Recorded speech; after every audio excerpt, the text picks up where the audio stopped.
Christ, those things are big. I told you they were big. Big, they're gigantic. Damn thing bit me. You want burgers, hot dogs, some chicken, and ribs. Yeah! Yeah! Yeah!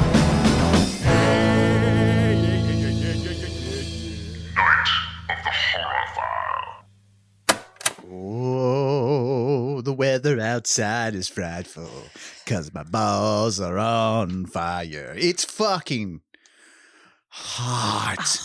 It is sticky hot here in Oklahoma. I don't know what's happening, because typically this kind of sticky hot is reserved for August.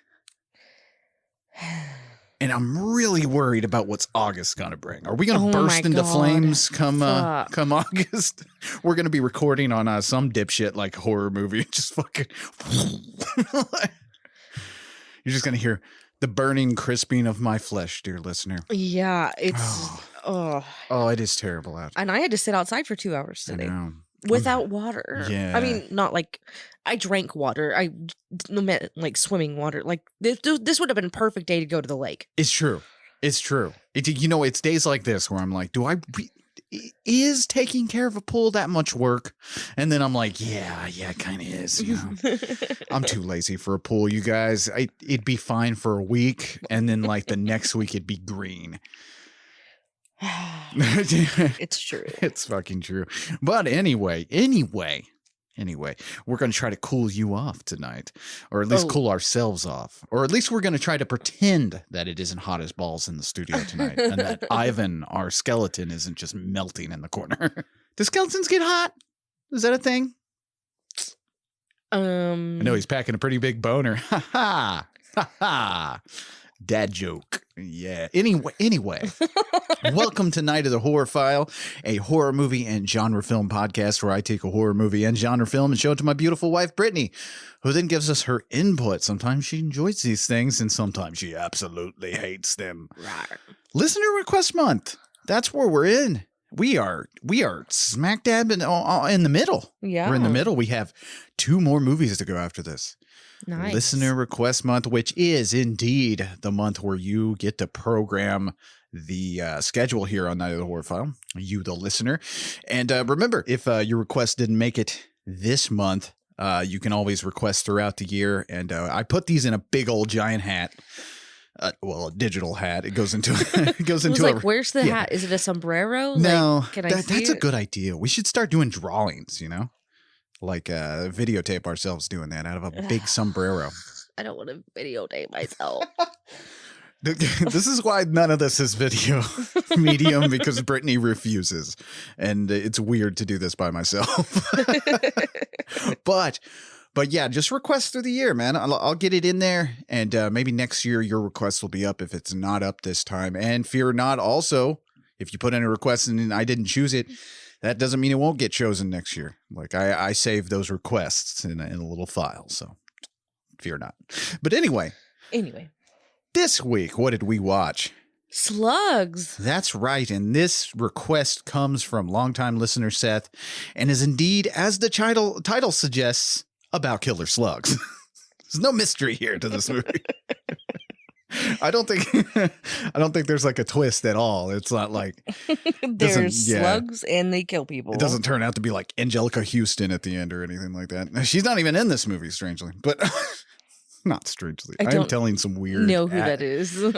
I'm telling some weird jokes tonight, but I feel like after today, I've really got to incorporate more creature features into our lineup, because this is a fun little creature feature to me. Today's film comes from director Juan Piquer Simón. I'm probably pronouncing that wrong. The man's Spanish, who most of our listeners do know him from today's film, of course, and the Drive-In Gore Fest Pieces, the other chainsaw murder movie. Now, Simon, who is usually credited in these things as J.P. Simon, his first venture into genre was a superhero comedy named Supersonic Man from 1979. which was spoofed to death on Riff Tracks. Then, of course, 1981, he brought us Mystery on Monster Island, which is one of a few movies that he did that was based on the works of Jules Verne. But it was Pieces and Pod People that probably brought him more notice from those of us who enjoy bad movies. The latter film, Pod People, was actually part of a really famous episode of Mystery Science Theater 3000, which again, it's another horror a bunch of host, movies I ain't never fucking seen.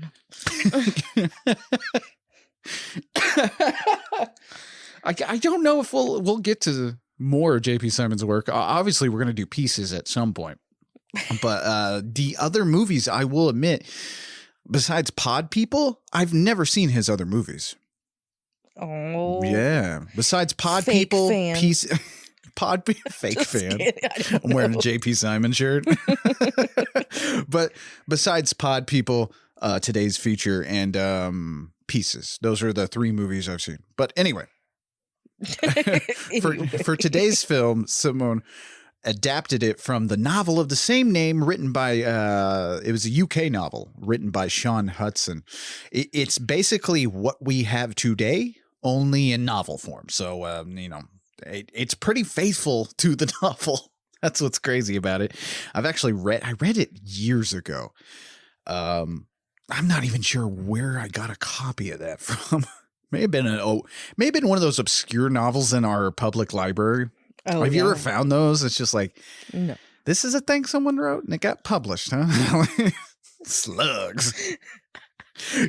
And I say that knowing that I read this in the 2000s, but like this thing was like massive when it came out. It was a big novel. Like it had a lot of success.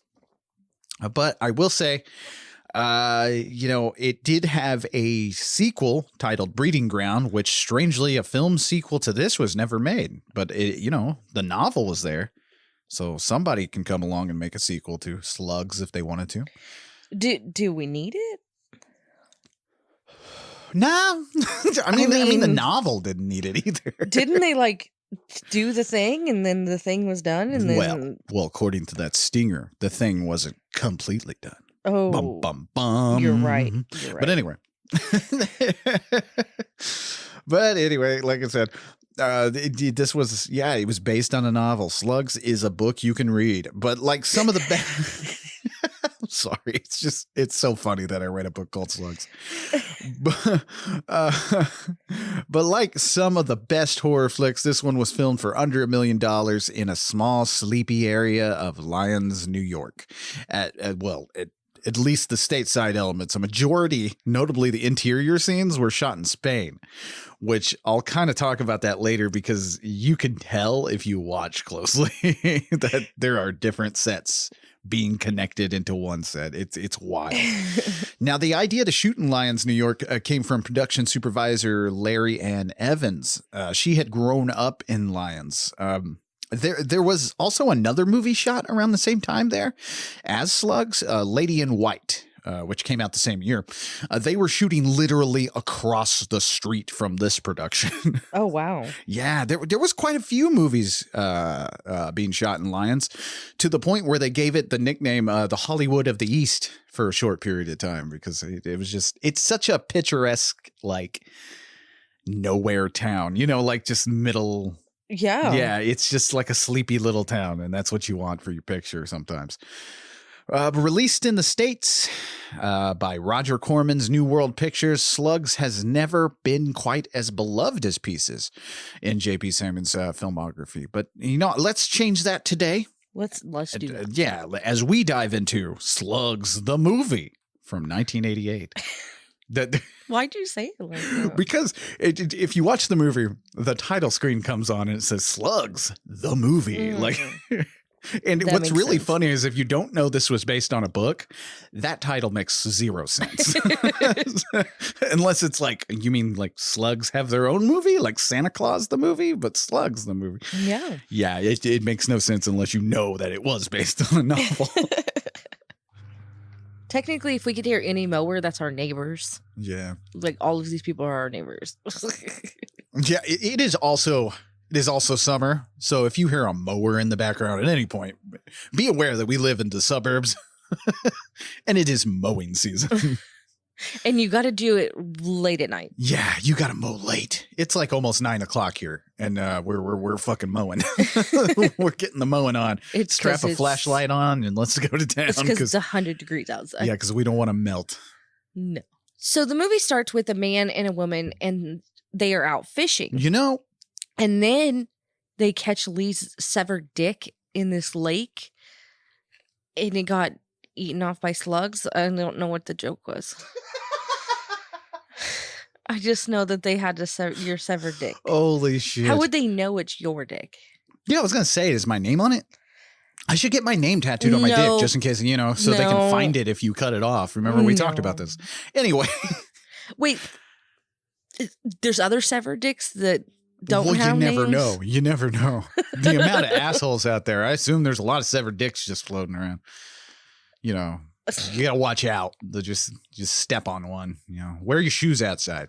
Anyway, slugs or land slugs, as opposed to sea slugs, I suppose, aren't bugs. They are terrestrial gastropod mollusks, and slug is kind of a catch-all term in general, referring to a shellless or reduced shell mollusk. Some mollusks have like a shell inside of them. Pretty interesting. And you did some research. I'm proud of you. Yeah. And of course, because slugs are very interesting creatures. They are the coolest little dudes ever, even though gardeners would rip their hair out if they're infested with slugs.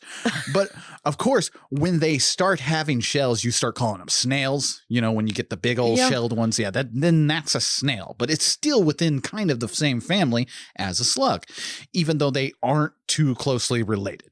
It's very confusing. It starts to get real confusing because each type of slug is not that closely related to the other. You confused yet? Okay. So how many types of little slime bags are there, you might ask? Too many. 40,000 different species of slugs exist. It's way too fucking many. 40 fucking thousand. That's including sea slugs. And yes, there is a sea slug. There's also an ex-slug, which my ex-wife. Ha ha! Ding, ding, ding. Oh my God. It's true. I get no respect at all. But, and I know what you're thinking. Well, at least they can't bite me, right? Today's is all fictional. Yeah, in a traditional sense, no. They can bite, though. Okay. Not in the traditional sense, like they have little teeth and it's a cute little puppet. We'll get to that later. But they use a ribbon-like organ that protrudes from their mouth and scrapes surfaces. So that they scratch you. They scratch you. Isn't that spooky? Not really spooky. It sounds annoying. Yeah. Yeah, slugs really, they really reach with these slugs. They have to put them through toxic waste and stuff to get them to do what they do in today's future. Because slugs are the most, non-aggressive creature to ever live. I literally could go outside with a tomato and some salt, see a slug, kill the slug, and still eat my tomato. I was gonna say, yeah. I don't know why I would have salt. The only problem is they are an invasive species in some places. They eat a lot of plants and stuff like that. But yeah, so they scratch you, and the ones we are most familiar with, like when you walk outside and step off your porch, and you get that slug in the middle of your toes, and it's just the worst fucking thing you've ever. Oh God! I don't know. Have you ever had one fall on your head? No, you told me that you had. How did a slug fall on your head? Okay. Here's the thing. There's going to be a lot of slug stories in today's episode. Just letting y'all know. I only have one slug. I think I have a few. So, at my friend's house, for some reason, they had a bunch of fucking slugs during this we called it slug season. I don't fucking know. It was like the spring into the summer. There is literally a slug season here in Oklahoma. Yeah. So they would crawl up the wall of the side of their house. Oh, yeah. Yeah. And then they would go on the ceiling. Well, then they'd fucking fall off. And they'd fall off on your fucking head. Why did I imagine a little cartoon slug? And you know what's weird? What? is the only reason I remember that. The only reason I remember that slug falling on my head is because right when I pulled up to her house in my car, I had a flat tire. But it didn't cause your head to explode and melt, correct? Am I right? I mean, not that I remember. I mean, but I did get really drunk that night. Did you fuck a slug? No. Yeah, it's called your ex-husband. You're right. Ding, You're ding, right. Ding, ding. Anyway. That slimy bastard. But, Jesus. But yeah, the ones we're most familiar with and the ones that probably landed on Brittany's head was the leopard slug. You can tell this by if you look closely, they got little leopard spots. They're adorable. I ain't investigating. Why am I so why do I love slugs? What is this?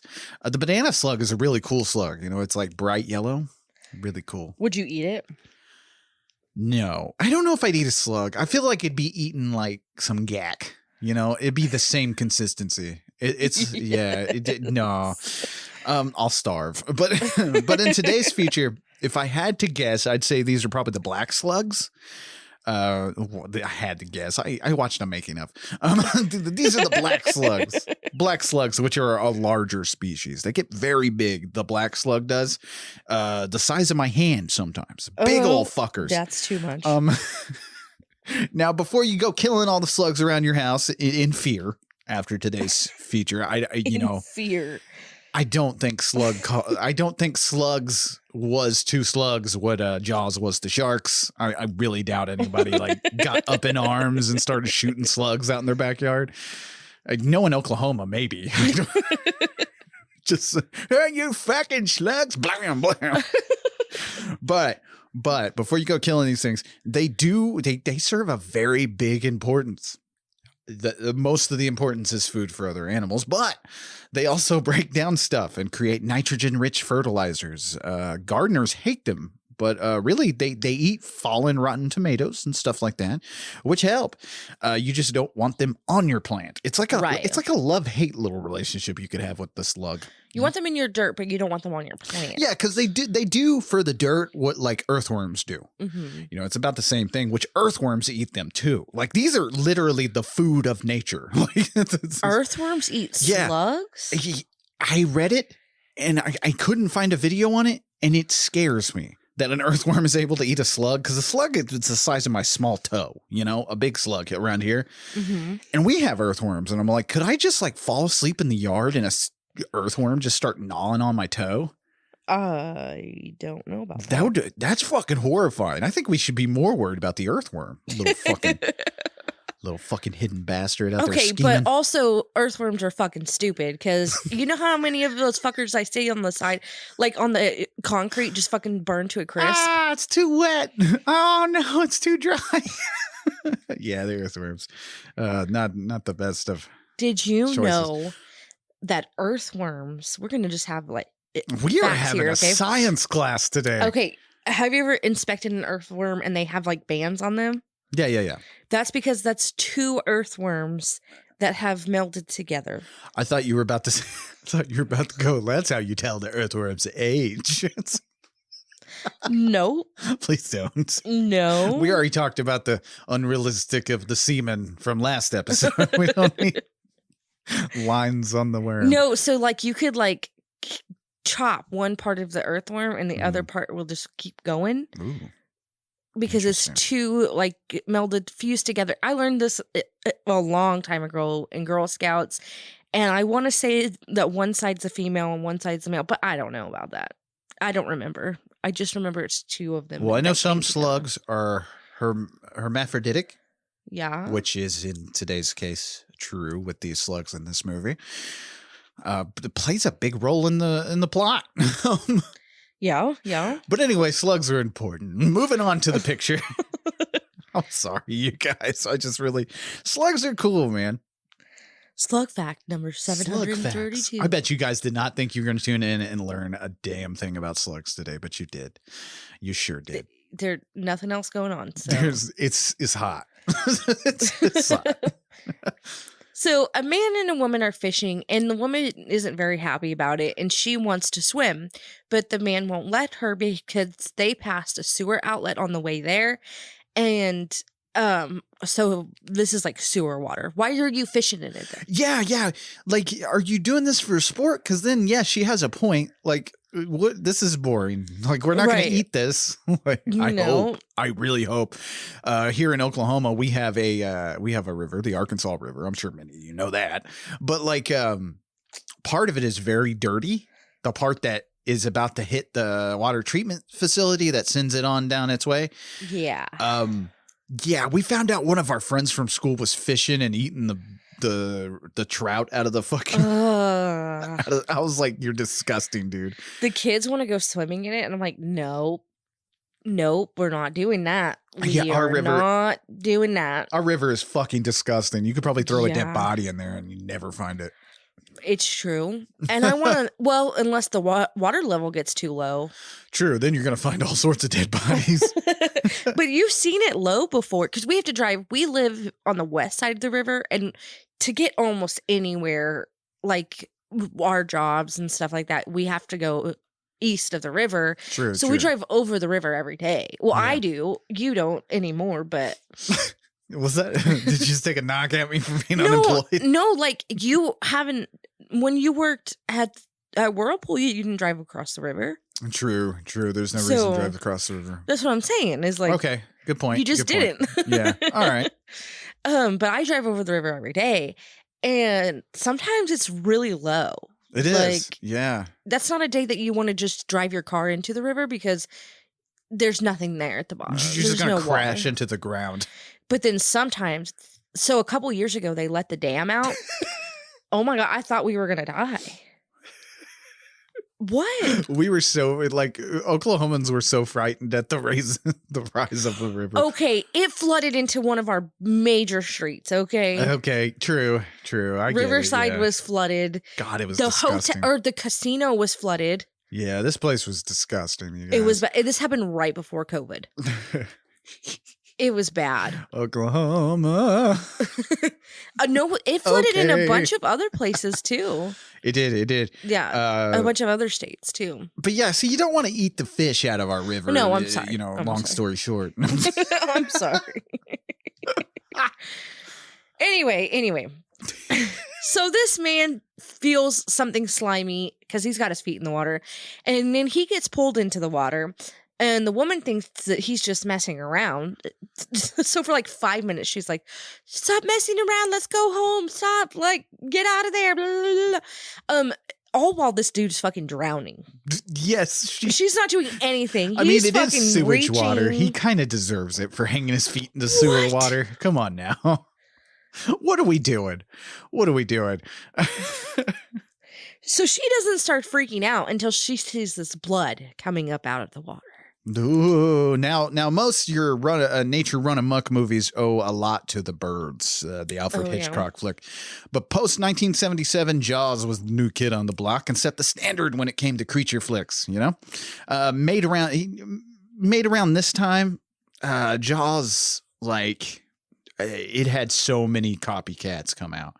So many movies were doing the Jaws thing, you know, so this one, it's not very surprising that it has a prologue like this, you know, the novel didn't have this at all. It didn't set this up or anything like this. But it is very similar to a Jaws prologue. And of course it cuts to the credits with a theme that's very reminiscent of Hitchcock's Bernard Herrmann's Psycho score a little bit. Oh, yeah. So, and I think that's what I like.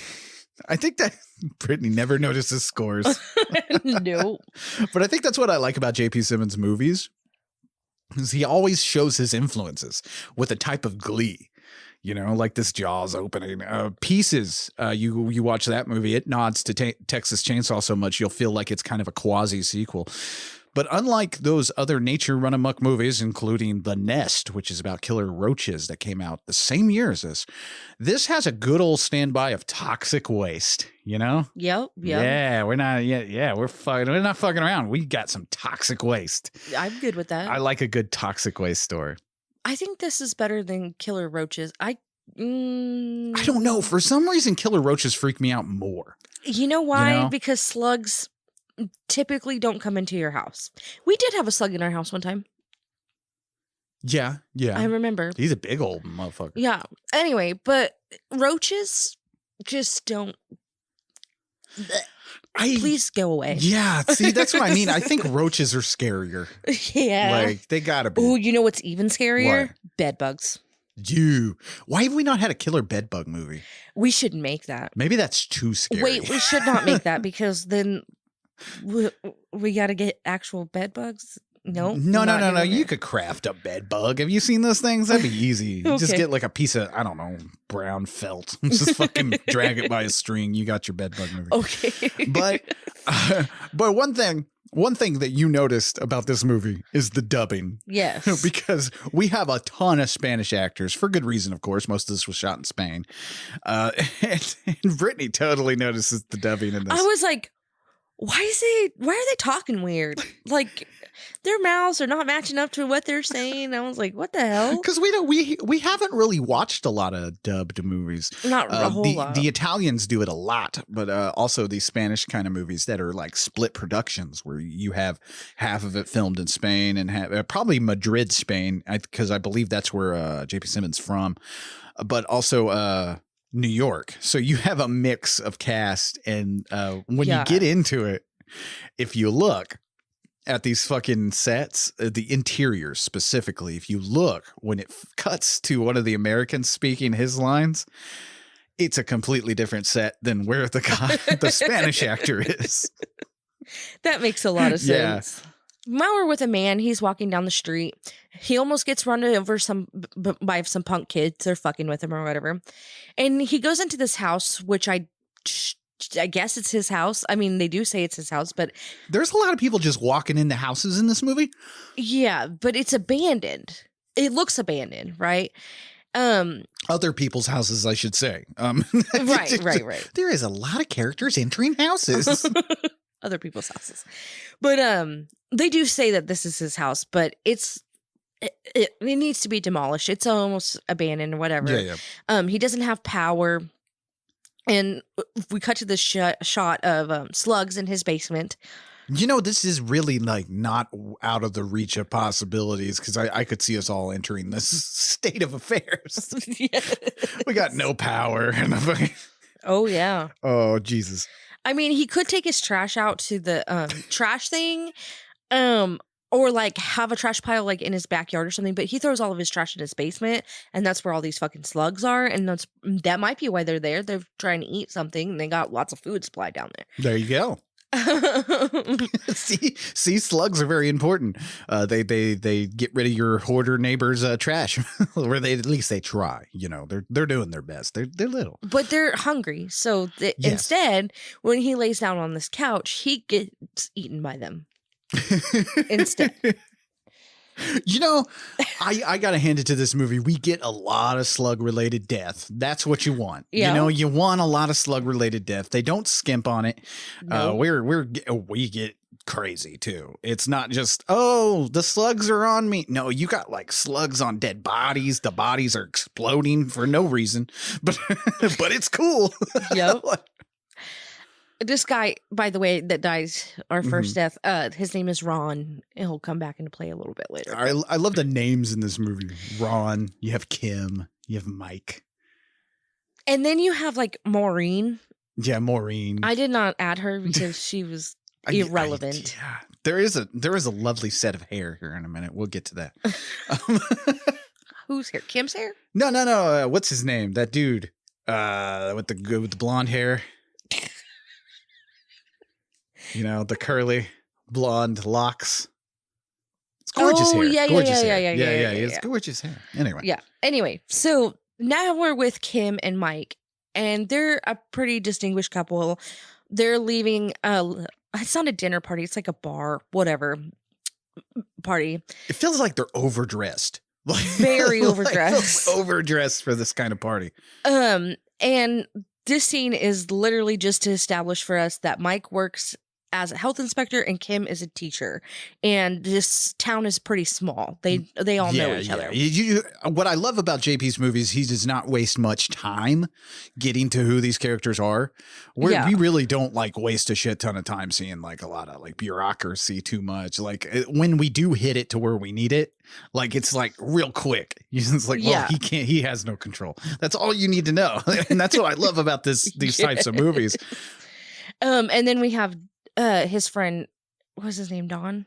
Yeah. Okay. So Don is here too with his wife, and Don is the he works for the sewer management people or whatever. Yeah.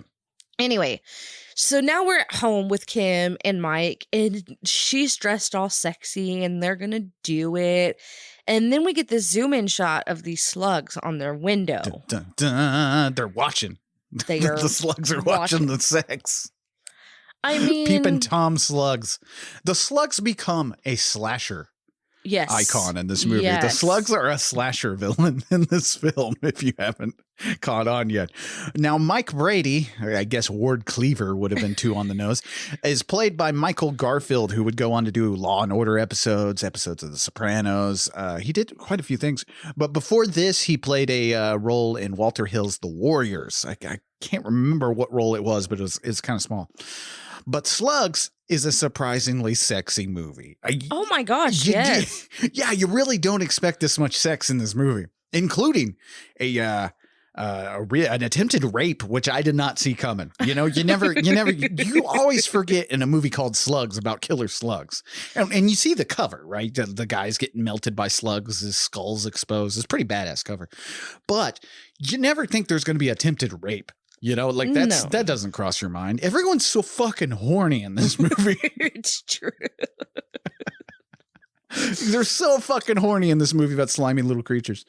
But Ron Gantman wrote the screenplay, so you could probably you could attribute a lot of that horniness to him, and combined with J.P. Simon, who, you know, if you remember Pieces, we're horny all over that movie too.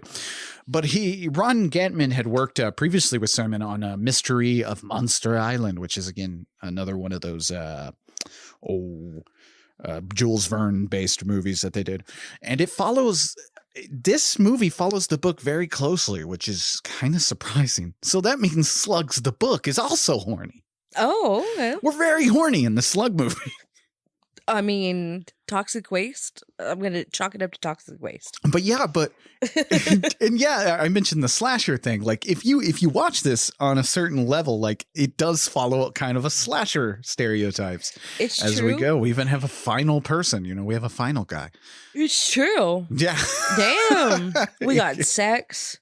We got sex. We got some rock and roll later. Killers. We have a party. A teenage party? A teenage party? Yeah, a teenage sex party, apparently. And someone's going to die there. Yeah. That dude at the party was very angry about pizza. We'll get to that later.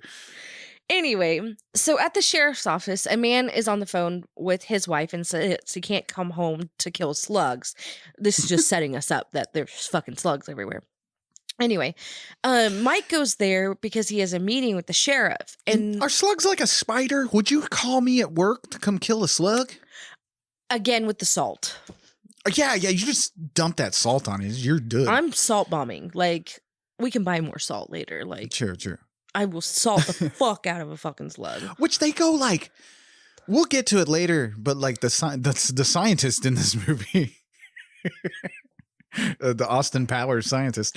He goes to a great length to find out a way to kill these things. And I'm like, you could just dump salt. Like, I don't know. I feel like there'd be a more simplistic way to kill these. Like maybe like a big roller on a stick. You just roll over them real good.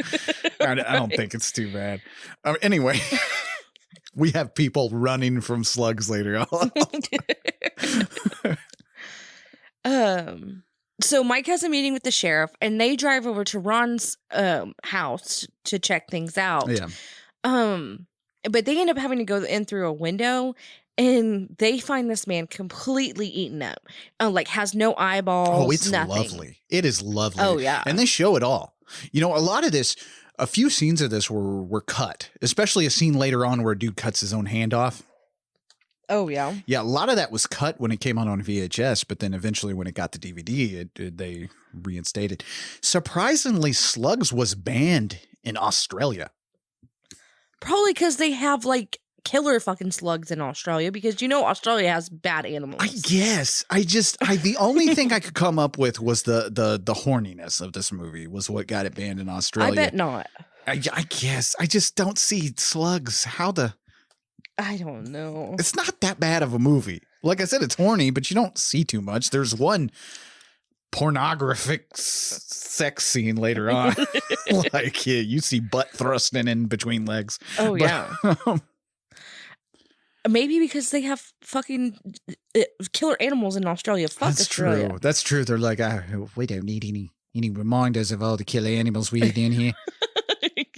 We all remember the slug incident in 1962. Oh my God. Anyway, so Mike stole my wallaby, he did. The slug did. He stole my wallaby. Ban this movie.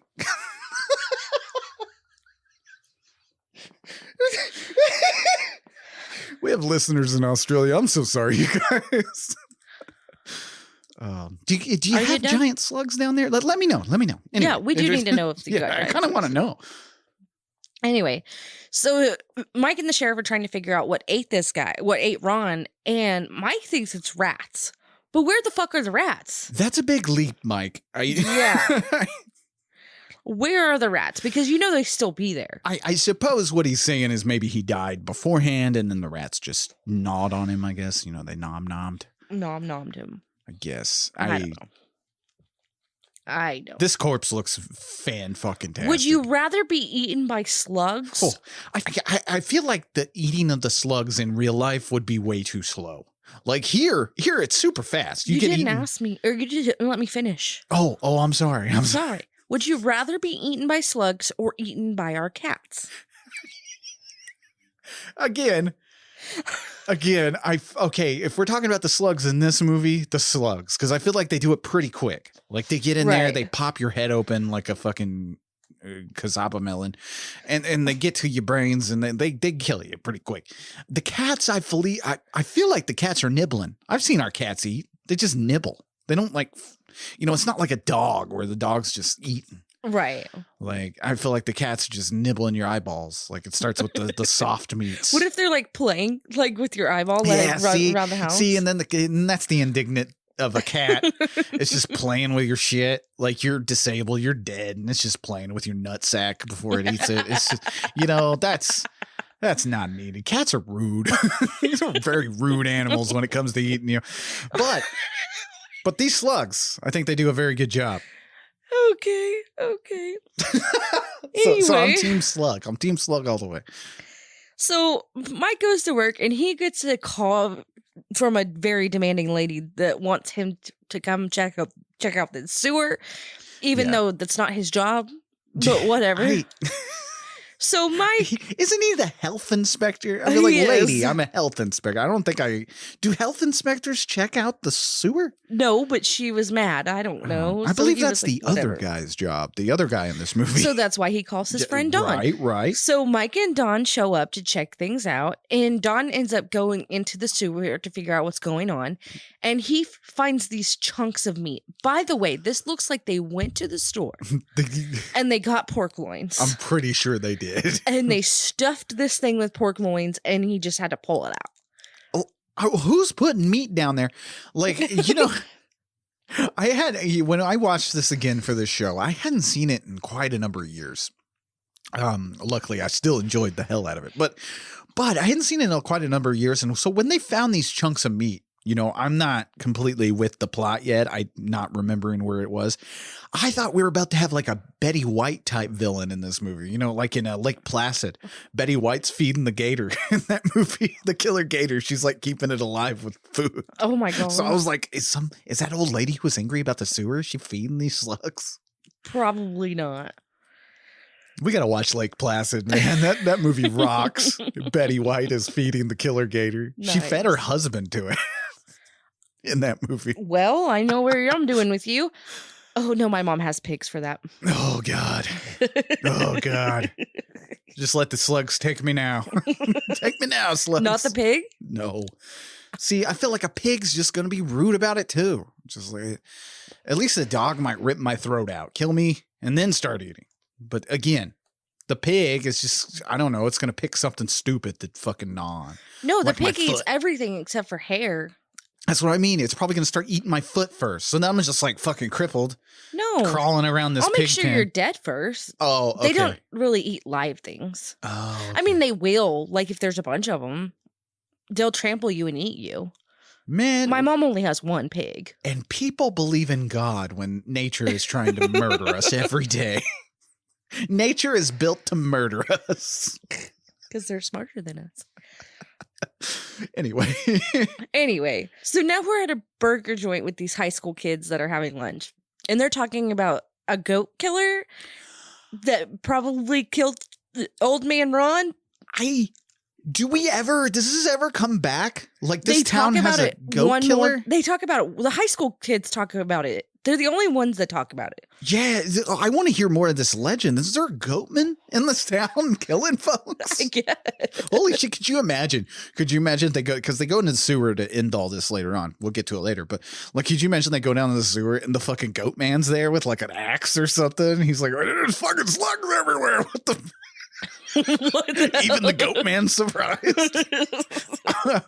The goat man gets taken out by slugs. What the fuck? Was that a goat man? Oh my god, the goat man's dead. Our town legend. But I swear this whole scene is just to set up that Halloween is tomorrow. That's it. Yeah, and Halloween is a drop thing in this movie, even though it's currently happening. Yeah. Like, Halloween is such a drop thing, and the only way you know it's Halloween is by a jack-o'-lantern every once in a while. I didn't see any of that. I just... There is a jack-o'-lantern during that party on top of a car. That's the only way you know. Because they're talking about having a Halloween party. Yeah. And... no one's dressed up. No. I didn't even see a little kid trick-or-treating. There's no trick-or-treat. Nothing. It's just a pumpkin on a car. But it's Halloween. I Slugs don't come around Halloween. You didn't have to have Halloween in this. I feel like that was too much. They're like, we're going to put Goatman and Halloween in this. It's like, dude, just stick to the slugs. Wait, there's a Goatman subplot through this entire fucking movie that we don't need it. And we needed to establish that it's Halloween. I guess to make it spooky. I don't know. I know I'm going to make a sequel to Slugs 2, the Goatman. Okay. Makes no sense. There's no slugs in it, just a goatman. Oh my gosh. So now we're with a man and a woman, and they have a bunch of plants. And like their house has like this greenhouse or whatever. Yeah. And there's a bunch of slug eggs on them, on the plants, and the woman's pissed off about it. And she wants the eggs gone. So when the man goes to take off his gloves, he can't get it off or whatever. And he's like getting attacked. Like he's like smashing his hand, like trying to get this glove off. And he freaks out and ends up cutting his hand off. And during this process, he knocks something over, and that ends up lighting on fire and blowing this whole greenhouse up. This fucking... This guy goes up like a fucking... This is insane. This movie, the explosions are out tonight. This movie loves explosions. We get like at least 10 minutes of explosions at the end of this movie. And they use a ton of miniature models for this. It's a lot of miniature model work is what you see exploding and stuff, but it looks fucking fantastic. Oh, yeah. I could sit here and be like, this is ridiculous, all these explosions, but really, you're like, all right, like, I'm good with this. This is great. I didn't expect explosions. See it? No. Yeah, it seems like all these movies always have an explosion. All these like killer animal movies usually end up with an explosion. You look at Jaws from '77. Smile, you bitch, and he blows the fucking shark up. Explosion. Really? Yeah.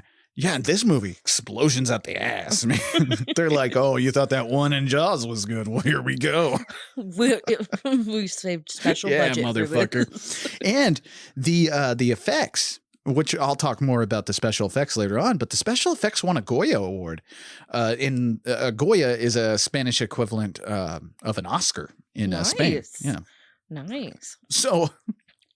So Slugs is a successful movie. Is a successful movie. Slugs is an award-winning film. It's follow your dreams. I guess. I'll level with you. This movie is much better than you think. Like when you first go into it, you're like, oh dear God, here we go. Right. You get so much out of this movie. You get camp. You get stupid. You get explosions that are on the level of Die Hard. You get sex. You get sex. This movie has everything. It has Goatman in it. You never see Goatman, but he's there. There's gore. You didn't think you'd get gore out of it. No, you really. I mean, because really, like you first, I'm sure when you sat down to watch this, you're like, oh God, it's just going to be, they're going to kill somebody with slime or something. It's going to, we're not going to, and then like you're seeing a fucking body just explode its innards out. Explode its innards out. Oh, that's a word sentence you said. Anyway. Award-winning film. So Mike goes home and he finds snail trails in the garden. And what are snail trails? I know this is a slang term. I think it's when a woman is wet and she's rubbing her vagina on things. Is that what it did? I just get really misogynistic? Is that what it is? Please tell me that's what it is. I'm looking it up on Urban Dictionary right now. Okay, we're looking up snail trails for you. That's why I was giggling. Yeah. Because a sexual act in which a woman drags her wet vagina across a reclining partner's chest or face. It's a sort of a female counterpart to teabagging. I'm so glad. I feel like I would worry about my partner if they're like, I'm about to give you a snail trail, and they just drag their like vagina across my chest. Would you be mad if I dragged my vagina? I wouldn't be mad. You know me. I'm just appreciative that there's a vagina in the same vicinity as me, that someone has allowed me to take part in this act with their genitals. I'm just happy. But like, it's just in the back of your mind, you got to be like, hey, that's okay, cool. Yeah, sure is hot, baby. Can we do something now? This is weird. Anyway, so he reaches down, fuck with these snails. I don't fucking know. Man. And he gets bit by one. This is a famous GIF. You can go on Twitter right now and probably see millions of these with this little snail, this little adorable fucking snail. Just, ow. He's just, ow. Gonna bite you. Don't be putting your finger down. I'm going to bite you. It is adorable. It's got little teeth. It's amazing. And this adorable scene of this slug biting a finger, it was done by having a snail puppet, right? Bite an oversized fake finger. And you got to wonder what that looks like off camera. Just this dude with a big old finger and this snail's, this little slug puppet. Slug man. puppet. I need a slug puppet. This is great. Anyway. A big old foam finger. That's awesome. So Mike grabs some of these slugs and takes them to the school science teacher. This science teacher. His name is John, by the way. John. We got John, Mike, and Don. Like it sounds like your dad's friends. Yes. Oh my gosh. And these are the guys. Every dad in the world had a friend named Mike, Don, and John. that was their friend. You do have a friend named John. I do. Everybody has a friend named Mike, Don, or John. Not Donald. It's Don. It's Don. Sometimes Donnie, depending on where you live. Down south, it's sometimes Donnie. Yeah. Oh, Donnie's coming over. These are the same guys. You know it too, okay? That on the weekends, they put on their Nikes, their tall socks, their denim shorts. They start grilling. And their shirts, they grill. Or in this movie, they take care of the snails in their garden. They gotta get rid of the snails in their garden. True. I'll tell you, you haven't ate a burger unless you're eating it off of the grill of Dawn. It's a delicious burger. What? These guys know how to grill, man. They also inspect tornadoes. But this, like outside inspecting tornadoes. Yeah. They're your dad's friends. They mow the lawn on Saturday morning at 6 a.m. Gotta get out there, get the job done. But this John is a mad scientist who hasn't quite gotten to the mad territory yet. This guy is acting up a storm in this movie. Oh, yeah. Because first of all, I don't know if this actor is really British, but what he's going for is It's not working. It's almost Austin Powers territory. I don't. It's true. I'm looking at slugs, baby. Like he is talking on a radio at the end of the picture. Over this radio to Mike and Don. He's talking, God damn it. The names. He's talking to these dudes. And it looks like he's like trying to hit on a chick. Like he's doing this like sly smile with like his eyebrow raise. He's like, oh, well, I'm a coming for you. It's like, what the hell is this character? Yes. Does this guy really teach kids? I guess. They don't even explain it. She just has the keys to the school.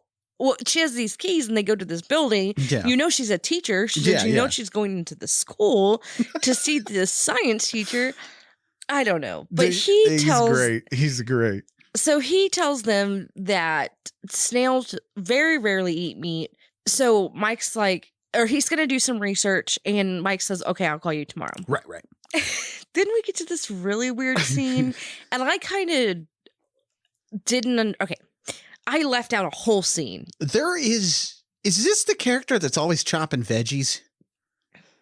Because we are getting a lot of vegetable chopping in this movie too, now that I think about it. Because we got this scene, and then we also have a lady cutting a magical tomato at the end of the movie. Oh, no, this is a different lady. Okay, yeah. so a different person. But we had this whole, like, establishing scene that this woman, she comes home from the grocery store and she puts this lettuce in her sink and then she drinks some wine and falls asleep. But when her husband gets home, she's like, oh, I got to cook for him. Yeah.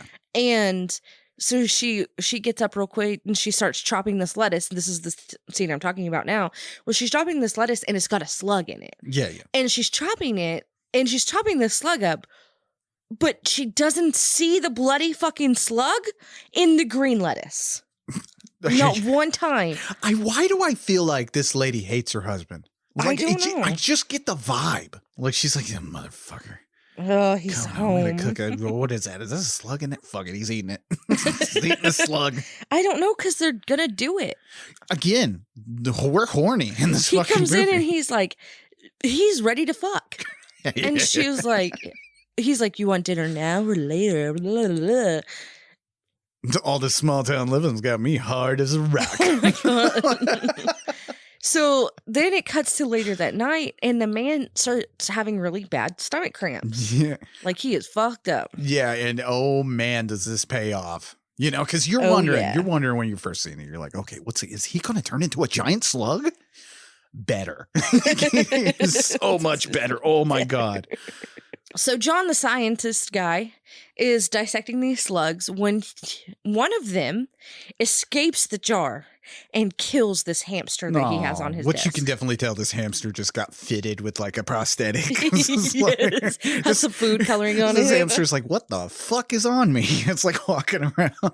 So if you notice in this scene, there's also another hamster, a very, very large hamster. I think it's called a guinea pig. Is it a guinea pig? Because this guinea pig is stoned out of its fucking mind. I thought it was a stuffed animal. And then it started moving. Yeah, and then it starts moving. I was like, good Lord, that fucking guinea pig stoned. You were as like, a this motherfucker. hamster. I'm like, it's a fucking guinea pig, bro. Oh, shit, I don't know. But hamsters are smaller, I guess. Yeah, now, if completely different animals. If Goatman was there to tell me about this hamster gerbil problem, whatever, you know, I'd probably understand. Gerbil? It's not even oh my God. Anyway. The guy has a lot of animals, and I don't understand why a high school science teacher is experimenting on animals. I don't think he is experimenting on them. Did your science teacher ever have like a gerbil or a hamster in class? Was that a thing? I never had that. We had turtles. That's a movie thing. Like they don't allow science teachers to have pets. Not anymore. I know, because of this. They'll be feeding them because the slugs. Of killer slugs? Yeah. Okay. Anyway. I'm thinking not, but okay. So now we're seeing this guy, which come to find out he's actually a high school kid. You know, back in the 80s, high school kids were like 30-year-olds. Oh my God, yeah, because this dude Yeah, this dude just. What? I'm sorry. This guy's hair. This guy's hair is immaculate. And like it took me back because I used to have hair like this when I had hair, you know? Oh man. Oh man. I thought it was cool. Because I was telling you, I was like, man, if I existed in the 70s back then, I would have been awesome. Like my hair would have been so cool. But I was wearing my hair like this when it wasn't cool, you know? In the early 2000s when this was not what you did. You were stuck back in the 80s. Anyway, so Bobby goes to Donna's house when her parents leave for the evening. And all this girl wants to do is fuck. Okay, she's like, fuck me, whatever. Again, weird. Just horny in Slugs. Oh, yeah. As horny as a motherfucker in this movie. And Bobby sees her parents' liquor bar. Like, it's not a cabinet. It's a fucking bar. Man, you got to be wealthy to have a bar nowadays, right? Oh, yeah. Like, as I remember when I was younger, like, all the kids' mom and dads had bars. Really? Yeah, like liquor cabinets with, like, a bar. Like, it was a thing. Like, I grew up in a really rich neighborhood. But, right. like, everybody had a bar. And I was like, man, people drink a lot. People drink a lot back then. So all he wants to do is drink. Well, they do end up fucking. And we see the whole thing. Oh, man. And you see butt thrusting in between legs. It is a... Why is this the only time that our softcore 5-year-old wants to watch this? Oh, my God. He just comes walking in. Hey, what's going on with this? And this dude is like giving it to this lady. Oh, this is why I wanted to... Never mind. Did this get you going? Did the slug sex scene get you going? No? But I guess this is where... Remember, I asked you to do that thing the other day? Oh, yeah, because Bobby's got some moves, you know. Bobby, and I wanted you to do the moves, and I guess this is where I got the idea. Slugs saved our marriage. No, oh, my gosh. There was nothing wrong with our marriage. That's how horny Slugs is, though. It acts as softcore porn in the middle of it. And it's what you want. Like, it's not like you've been getting all this teases, right? Of people talking about fucking, people looking at each other like they're going to fuck. Now we get some fucking. Mike and Dawn are kind of look like they're going to fuck at some point. Like you get the feeling like maybe these two are a little bit more than friends. But, you know, it was the 80s. It was the 80s. We couldn't go there. But and then we get, you know, bless JP Simon because he delivers the goods in this scene.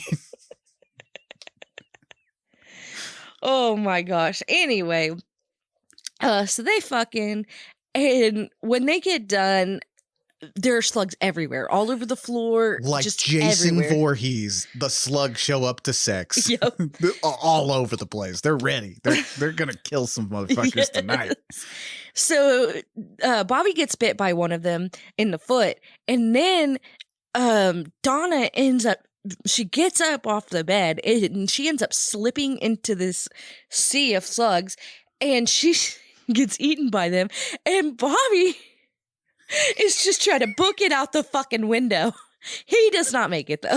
I feel he like did too. I really feel Bobby is doing a thing where his like feet are on the bed and he's leaning over trying to lift the window. And Bobby, you can't do this. You can't lift that window with there's just no leverage.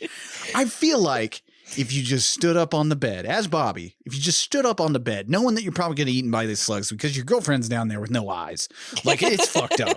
She's getting fucked. She in the yeah. Just good thing y'all had sex first, but so I feel like you stood up on that bed and just made a jump, landed on the slugs, and just started stomping real hard to the exit. I feel like you'd make it. You know? What would you do in this scenario? Knowing that I'm probably going to eat by slugs, I'm going out with a bang. I'm at least going to jump off the bed. He did go out with a bang. Jump off the bed. He falls dick first into the sea of slugs. I'm sorry, that's worse. No, I meant like he just banged. So. No, yeah. But just start stomping real hard to the exit. I feel like that's the move. That's without the move. shoes? Oh yeah, fuck them. Like they're eating her. I'm out. They're eating her. I'm out. This is worse than the Goatman. I wish the Goatman was here. Okay. So Mike goes to see the sheriff, and he tells him that they're dealing with mutant slugs that eat meat. And the sheriff is pissed. He's like, "You're fucking crazy. Go away. Like, just get the fuck away from me." This sheriff is a asshole through this whole thing. This sheriff, this guy is delivering lines like nobody's business. I love the lines they give this guy because he's just like automatically pissed off. Oh, like, yeah. He's just pissed through this whole movie. He sees Mike and he's mad. Yeah. So Mike goes to work and he calls Dawn, and Dawn wants him there ASAP and says that they have been investigating the sewers and they found half-eaten chickens, cats, and even a large dog. So Mike goes down to talk to Dawn. I get the dogs and the cats. You know, dogs and cats wander into sewers, whatever. But you just have sewer chickens?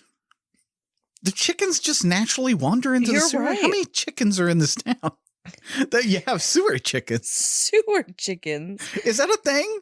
Like, I feel like if I was in a sewer and I saw a chicken, that would be the most surprising Why thing. are you in a sewer? Well, if I was investigating, you know, if I was cleaning out the sewers and I saw a fucking chicken, I think I'd be more worried about where that chicken came from. For some reason, the mutant slugs would fit right at home in the sewer. I feel like Right. that's something I would expect. I'd be scared, but I would expect that. But as soon as I saw a chicken, like, that's creepy. What is this chicken doing down here? There's nothing for this chicken to eat. There's plenty. If there's slugs down there, there's plenty for chickens to eat. So the slugs attract the chickens. See, okay. I guess. Yeah, well, because we discussed slugs are food for everything, apparently. So. Yeah. Maybe that's why I All don't right. know. Anyway. So out of all the plot holes in this movie, I picked the chickens. anyway. So Mike goes down to talk to Dawn, and Dawn says that there's something down there linked to all these killings, and that this part of town is it used to be a toxic waste dump. And he thinks that when we're doing construction in that area, they broke through the landfill and released some poison gases. Yeah. Which are making these slugs killer slugs. Killer slugs. Again. Yeah, you can't go wrong with toxic waste, man. That's no. You know, it doesn't quite fit in today's, society. We're not as scared as toxic waste as we used to, which is kind of says something about our society. But because we ourselves are toxic waste. But anyway, yeah. But we're not as scared today. But like, if if you're out there writing a movie and you have a killer, whatever, slug, goatman, whatever you want. Is just apply toxic waste to it and we'll understand. You don't even have to go too far into it. No explanation needed, just toxic waste. But this this movie, by the way, goes way more into detail on the toxic waste than that fucking movie with the kids. Well, that was because they were trying to be like mysterious, like what made them go. And no, the slugs, they're like, all right, this is what happened. So just in case that you were worried about the realism of the slugs, let me stop this movie dead for a second. What's that movie? The Children. Oh, that's what it's called. The Children. Yeah. Okay. We did that for Trauma Month. Go back and listen to our Trauma Month episodes. Yeah. The man with the stomach cramps, he is in a business meeting and he's still all fucked up. So he goes to the bathroom.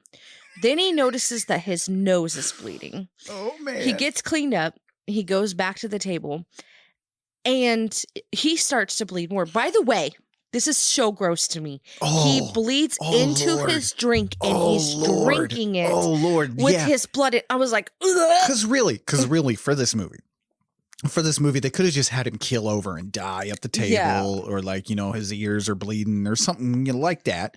They could have ended it here. But what they knew next drives this movie up to 5 stars for me. Oh, yes. Because then his face fucking explodes. It just fucking explodes at this dinner table. There are people around in black ties. It is, yes. Yeah. Yes, it is a full David Cronenberg fucking scene. It just, it's fucking lovely. Because remember, again, he's in a business meeting with these two people, and that'll come into play a little bit later. Yeah, it's quite something. Again, this level of gore you really aren't expecting from the Killer Slug movie, and they explain why. Like, I love it.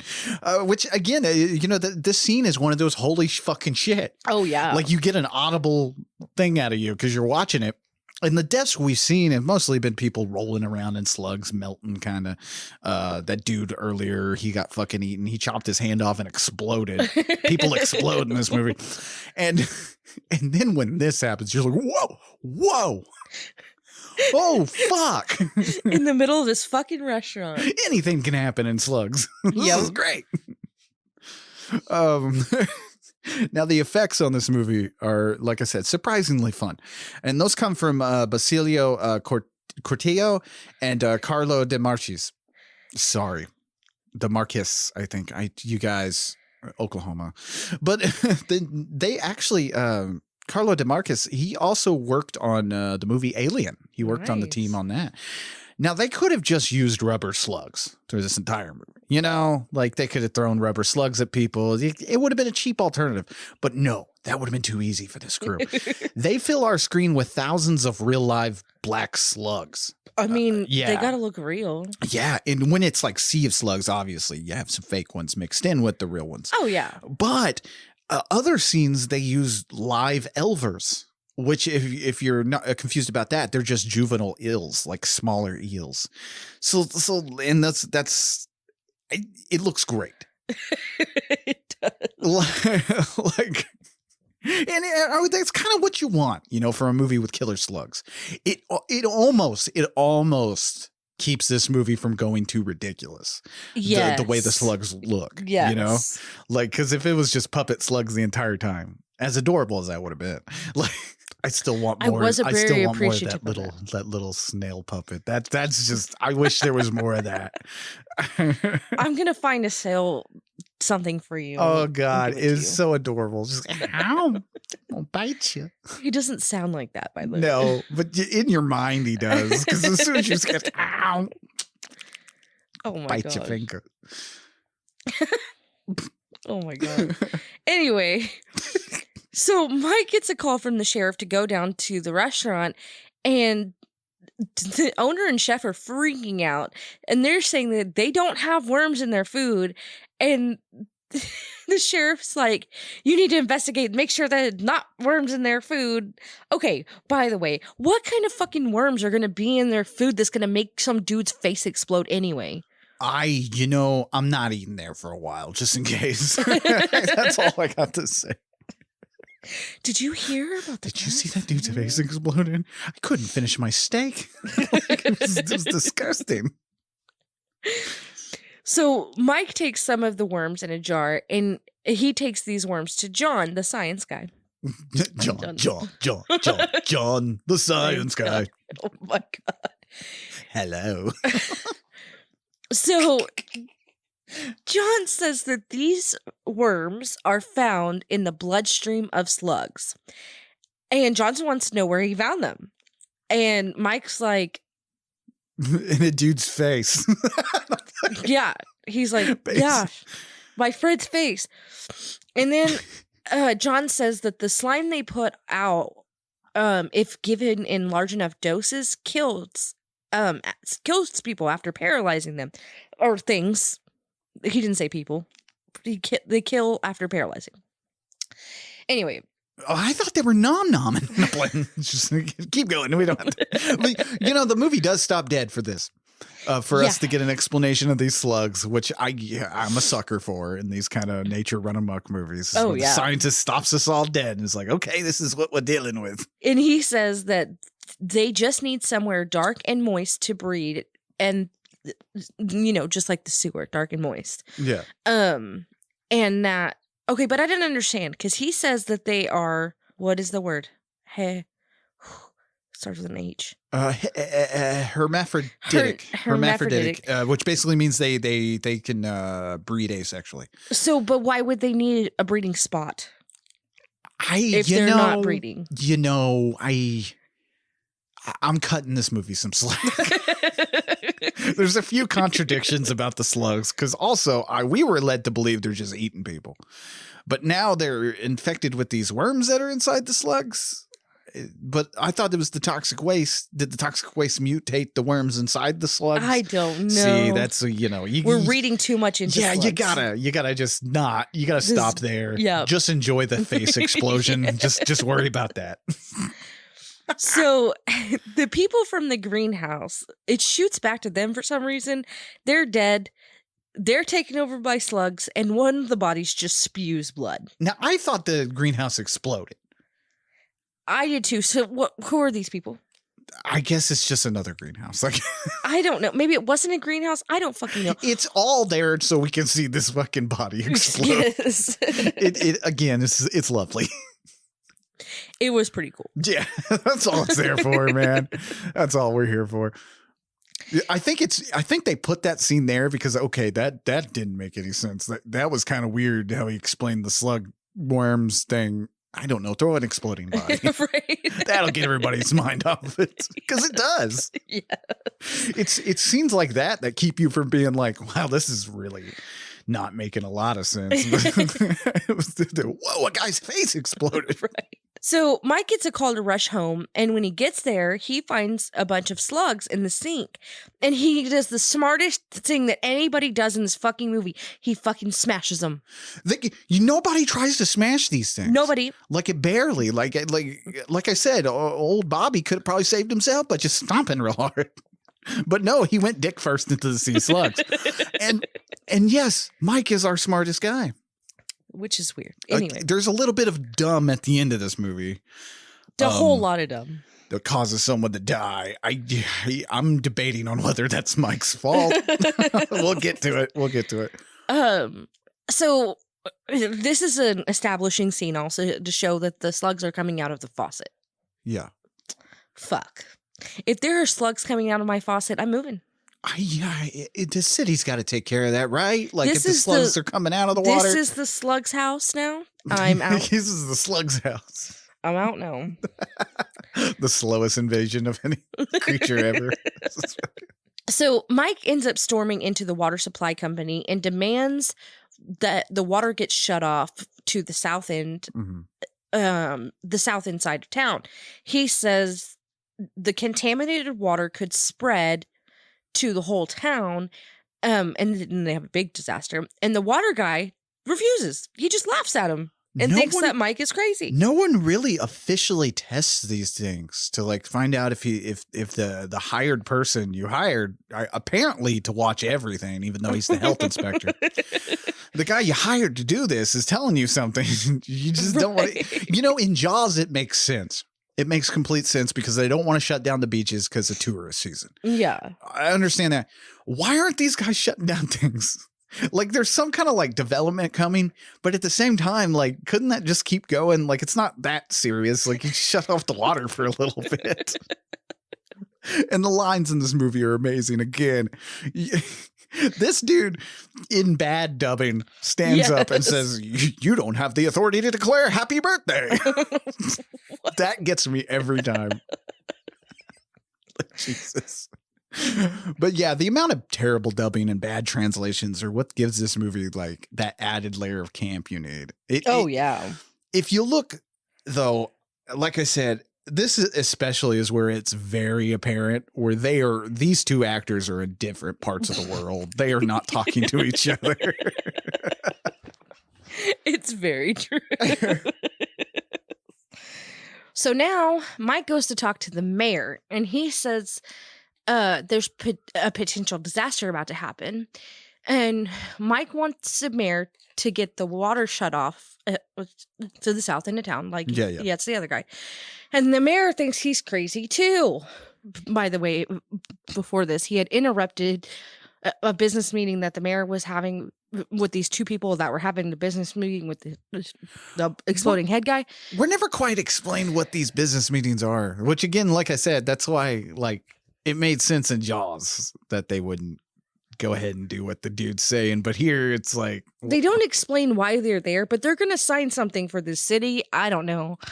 But the mayor is compelled to show these people that there's not slugs coming out of the water there. I guess maybe they're moving something in. You know, it's something important. Yeah. Important business is happening. Right.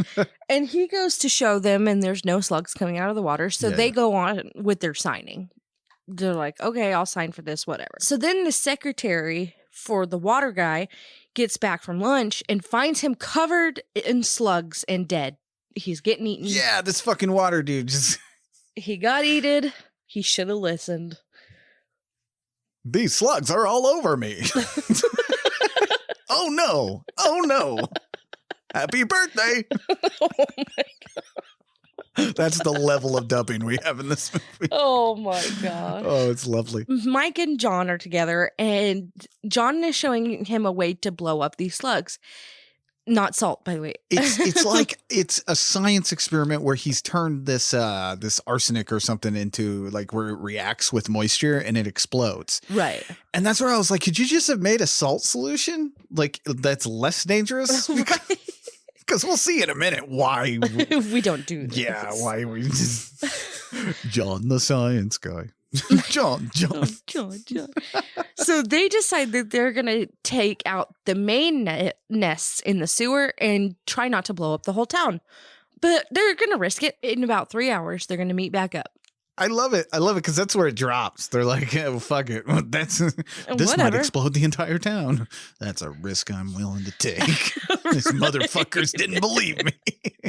You don't want the whole town to die by slugs, but you're willing to blow up the whole fucking town? Because as we see here in a little bit, like I said, we get like half a 9/11 with this entire town. Oh my God. Okay, exploding. that's a little dramatic. Okay. That was a little dramatic. Oh, the bar goes up. Anyway, so Mike goes to tell Dawn, and Dawn's resistant at first, but then he agrees that he'll go down there with them because he has like the map, like the sewer system. Yeah, so they need him, and plus he has this truck, as we're about to see in a little bit. Right. Yeah. So he tells his wife that he'll be back soon, and they could fuck when he gets back. Again, everybody's so fucking horny. Why is that necessary? He's still so. I'm about to explode this entire town, baby. But I'll be back. Yeah, I'll be back. Goatman can watch. I'll be back to explode in that pussy. You might as well say that. Like I said, Slugs is a very horny picture. You know what, though? Yeah, we cannot act like we don't talk like this. This is fucking true. This is how normal sex is in my house. It's just be like, hey, you want to do this and this, and then later we can have sex? Yeah. All right. Sounds like a good day. We plan our day around. We have to plan it. We plan our day around our doing it. That's normally people have to plan the doing it around the day. No, not us. No. We're like, no, we can't go to your party. We have plans. Yeah, it's prime doing it time. I can't help you. We watched Slugs, got us a little in the mood. Oh God, no, not at all. Oh Jesus. So Mike goes to tell Kim to go to her mother's house, and their house is covered in fucking slugs. The whole thing. Oh man. By the way. Yeah, they're coming. What? This bitch. She don't want to go to her mama's house. She wants to go with Mike. She just saw the slugs are coming. The slugs are coming to kill us all. And she's like, no, I want to go with you. This is a typical woman. Stop. I didn't say it, you guys. I did not say it. It's not misogynistic if I didn't say it. I don't know. Maybe that is a little misogynistic, but this bitch dumb, okay? Yeah, I don't. He's trying to save the planet, and you just sort of tag along. We have killer slugs, woman. Get off this dick, bitch. Get off this dick. Sorry. I think the heat is getting to my brain. Holy shit. Oh, God. So while those guys are getting ready, I just imagine them suiting up. Anyway. Like Ghostbusters. Yes. We got the tools and we got talents to kill slugs. Yes. We got one. Oh, my God. So the teenagers are having a party. By the way, this party is in the woods. Just in the middle of the woods. Yeah. And like I said, you just talked about the goatman. What are we doing? We're having Why we're in the middle of the having a woods? Halloween party, which by the way, Halloween. little marks there. Halloween. Because there's a pumpkin on top of that car over there. That means it's Halloween. It's Halloween, you guys. By the way, nobody's wearing any fucking jackets, and Halloween is cold. Yeah. At night. At least it is in Oklahoma. You never really get a good lock on when this is. Like, well, they said it was Halloween. Okay. I know, but it doesn't look like Halloween through most of this movie. At least they could have done is had Robert Englund throwing some leaves into the shot or something, That's true. It does not look like Halloween. No. Anyway, so there's a girl there, and she is not having a good time, and her boyfriend is trying to pressure her into sex, and she keeps saying no. You know what? Good on you, sister. Okay. And then he gets aggressive with this pizza. That was not her boyfriend. That was her boyfriend's friend. What is the deal with this pizza? Because he comes up, he's like, "Eat the pizza." Eat it. It's like, what the fuck is that guy's deal? I understand the rapist more than I understand this dude with pizza. evil person. The rapist guy and the pizza guy are the same person. Oh, are they? Yeah. Oh, maybe that's his fetish, deep throat this pizza real quick. Like what is that? I don't know. So she ends up walking away from them.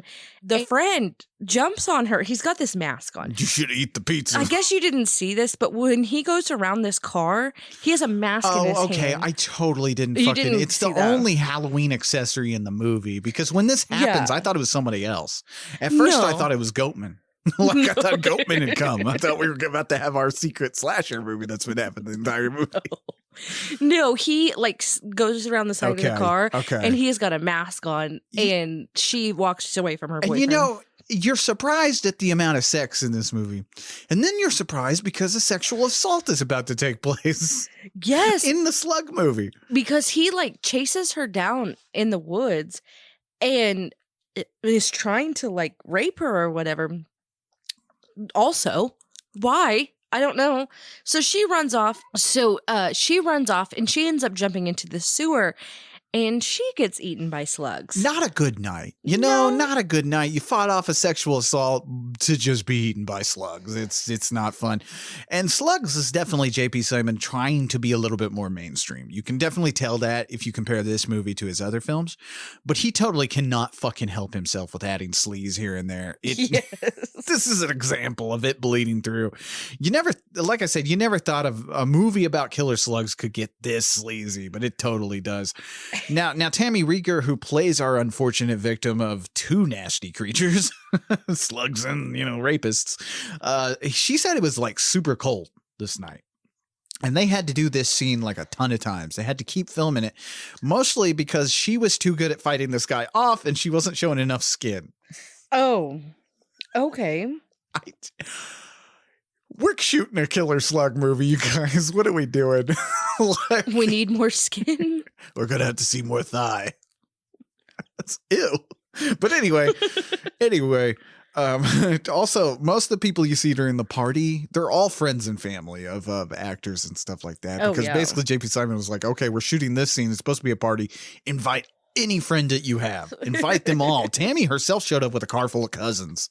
Nice. The guys are down in the sewer now, and they decide to cut an electrical line to fry these slugs. I mean, quick thinking, I understand what we're doing here, but also, are we not concerned where this electrical line goes? Right? They're just fuck it, we're cutting it. And then we get these lightning bolts running through the slug's veins or whatever, on top. It's not very good. It's the 80s, okay? Yeah, you can cut it to slack. But also, again, if you're just watching this for the first time, anything can happen in this movie, as we've seen. People's having sex, rapes. So you're thinking, what's going to all this electricity, what's that going to cause? Is it going to big slug? Is it a big slug? A big slug. Just one big slug? No, this is not Dune. Okay. Walk without rhythm or you jack the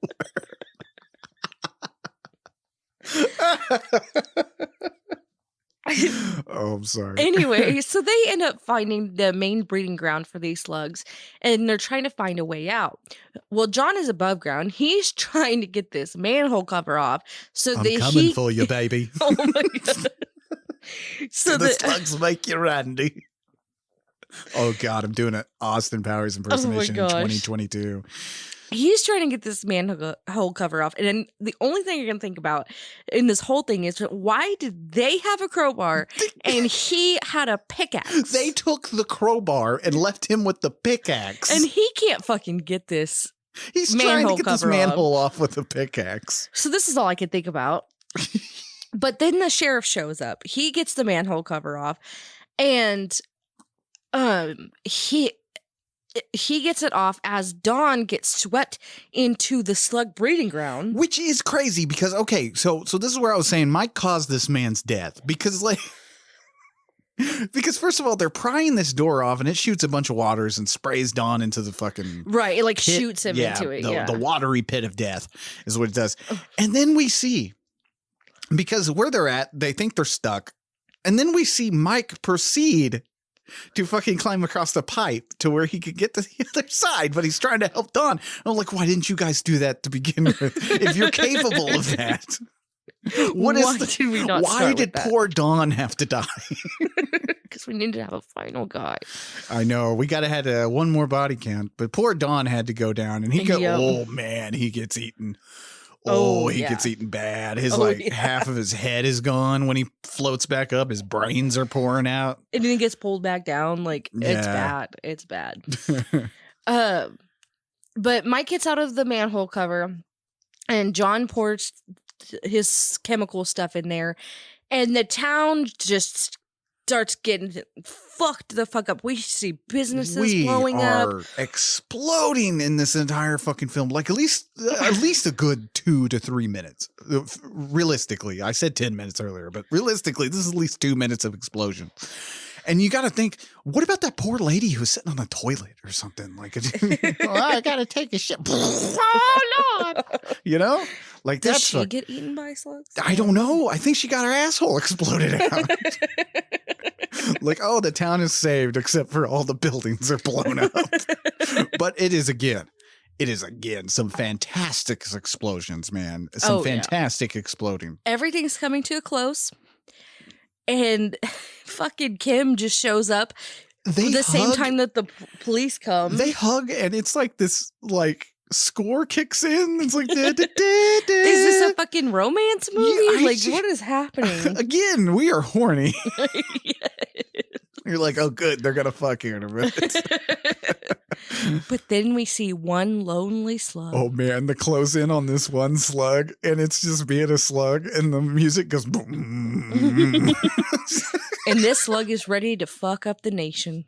He really is. The whole time I'm thinking, if a slug had its chance, it'd eat you and everyone you cared about. Just like, oh, fucking yes. Now, Slugs opened in the U.S. on February 5th, 1988. It flopped. Can you believe it? Oh, wow. Can you believe this movie didn't go on to be a success? It only grossed about like $15,000 in its opening weekend. It's one of those movies that, like, it's so depressing. They don't even like list the amount it cost to make or the amount it ever made. Like, I can't find a number for you. But it did make its way to VHS. I saw it first on VHS. I don't remember where I got a VHS copy of this, you guys, so just bear with me. But eventually it made it to DVD, and Slugs is definitely a cult favorite now, and it exists in the 80s B-movie collection of killer insects and mutant animals, man. Nice. Some of the best were Swarm, The Nest, like I mentioned earlier, and these all are kind of the same, but like different flavors. They're all fun. Right. They're all fun movies. To me, like I just said, this is fun. The gore is a fucking blast in this movie. There's so much gore, gratuitous amounts of gore in this, and the explosions. It's action packed. You're having some awesome model work and stuff, and the idea of killer slugs combined with terrible dubbing and hilariously placed shock scenes like the rape attempted rape that wasn't needed really pay off in a good party movie. Like, this is something you can get all your friends together and drink, but also it works by itself. You can watch this by yourself and still have a good time. It's still a good time. That sounds like you're just masturbating to this movie. Well, no. I mean, it is kind of horny. Like, Slugs does get a little horny. But is it great? No, it's not. Is it terrible? No. But it's all fun. It's just like the movie Pieces. You know, it's on that same level of entertainment as that movie was. But enough about me. What did you think about 1988's Slugs, the movie? The movie. So we got this slasher element to this movie. And you know what? The slasher doesn't have to be a human. It can be a slug. Okay? I'm good with it. Yeah, no joke, man. I surprisingly enjoyed this. Jaws did that. It really did. It really brought like, because you watch Jaws and that movie as well has a slasher formula to it. Like, you watch Jaws and that movie, when it came out in 1977, all movies that were about killer animals and stuff changed to meet like what Jaws had laid out.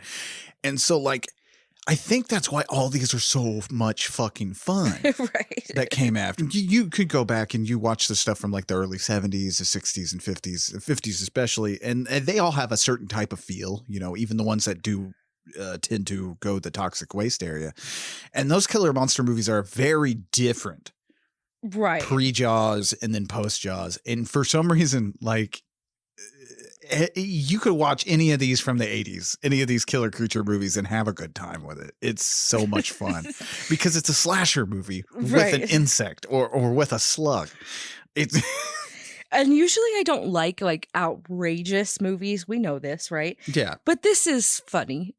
It is fun to laugh at. And they do try to explain things. I mean, there's not a whole lot of plot holes in it, which I like. I appreciate. Yeah, I made that joke earlier about plot holes. But really, there are none. I know a lot of people are like, well, there's plot holes all over this thing. It's like, what is the plot hole you're talking about? Because what it is makes sense. I mean, yes. It's a movie about killer slugs. You're not going into this really wanting, you know, high art, I hope, you know? If you are, you're watching the wrong movie, but I'm not mad about it this time. Another good killer animal movie that came out, I think around the same time as that's the title of the film. It's like a bunch of S's. It's about snakes. It's a good one. It's a good one. I could have guessed that. So this is not the worst movie I've ever seen. No, man. It's better than Madman. Oh, Brittany called it. I'll give you that. This is a lot more fun than Madman. We have explosions. Right.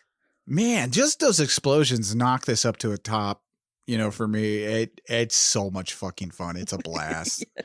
That's literally all I have. A blast. Every time somebody's like, well, will I enjoy Slugs? It's like, well, it's fun. Like, that's all I got for you. It is a fun time with a movie, you know.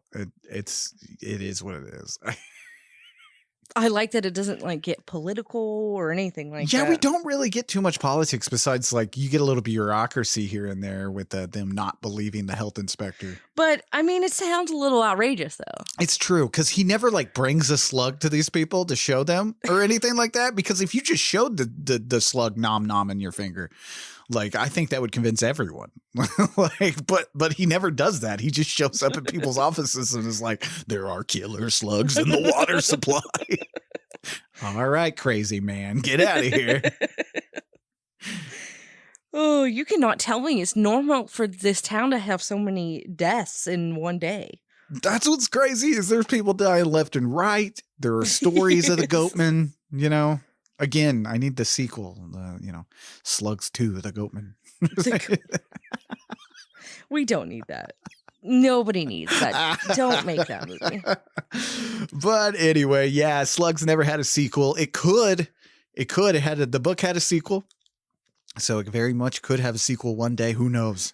With all the recycling and regurgitation of properties in Hollywood today, you never know what's going to happen. I guess. We might have a fucking Slugs movie, like a Slugs sequel directed by fucking one of the, I don't know, Sam Raimi. That'd be great. That's who needs to direct Slugs. They're kind of, now that I think about it, there is kind of a sequel to this movie. It's not about slugs, but it's kind of a sequel to this movie and a sequel to fucking Night of the Creeps, and that's Slither.